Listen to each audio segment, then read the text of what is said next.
Imagine this. You're at the Philadelphia Museum of Art on your day off. You're walking around the museum encountering beautiful works from Monet to Matisse to Picasso to Renoir to Rembrandt, when suddenly you're face to face with a urinal in the middle of the floor. Now, this is odd, peculiar, and definitely a stark difference from the beautifully complex art that you were just viewing. Perhaps you're like me and you just furrow your brow and scoff, "This isn't art," and walk off. Maybe you're wondering why on earth there is a urinal in a museum in the first place. Now, imagine another museum goer walks up to you and they seem captivated. They're entranced even. They walk around the urinal, closely looking in, looking out. They seem moved almost. You glance at them and you think to yourself, what are they getting that I'm not? Nothing seems to serve a purpose and nothing seems to make sense. Now, what if I told you that fountain, yes, the name of the porcelain toilet sitting on the ground, has earned its place as one of the most influential art pieces in all of history? Marcel Duchamp, the creator of Fountain, is one of the most influential figures in the conceptual art movement. Ralph Rugoff, the director of the London Hayward Gallery, offers one explanation to the question, what exactly is conceptual art? He states, conceptual art is defiant about defying any attempt to define it. Essentially, conceptual art embraces its own ambiguity. For any other period of time, we've been able to examine art closely through the microscope of time. Things that we consider art today have not been considered art years ago. Take the common example of Van Gogh. He's now one of the most famous artists of all time, but during his lifetime, he was seen as poor and unknown.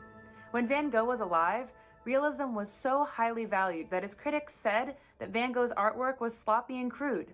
Today, of course, the critics would be considered wrong, as Vincent van Gogh is one of art history's most recognizable names. So, one could argue that since we're living too closely in the period of conceptual art, it may be hard to exactly determine what is and what is not art. There is a strong argument that Duchamp's ready-made movement was a starting point for conceptual art. Ready-made refers to works of art that are out of manufactured products, things that are already made. Fountain was not Duchamp's first ready-made, for he had already made pieces such as Bicycle Wheel and In Advance of the Broken Arm. Now, Duchamp did not make these because he was an unskilled artist. It was actually quite the opposite. Duchamp was a skilled painter, but lost interest in painting because he claimed, quote, "I was interested in ideas, not merely in visual projects." These ready-made pieces went against every current expectations of art. They weren't exactly aesthetically pleasing, and the artist didn't make it from hand. By producing these ready-mades, Duchamp aimed to challenge the expectations of artists and what exactly art could be. He explained, quote, "An ordinary object could be elevated to the dignity of a work of art by the mere choice of an artist." And from that idea, Fountain was born.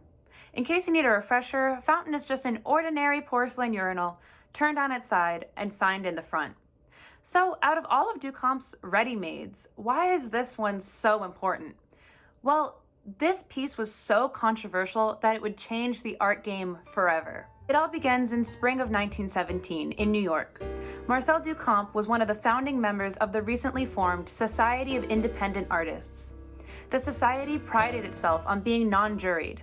Anyone who is an artist may submit any piece and it will be exhibited in the upcoming show. Duchamp, wanting to push the limitation of this claim, went out to a local plumbing store and bought a urinal. He then turned it on his side and signed it R. Mutt. He did this for two reasons. Number one, to keep his own identity a secret, since he was on the board. And number two, as a fun wordplay, because the plumbing store was named Mott Works, but making the fake name Mott was too on the nose.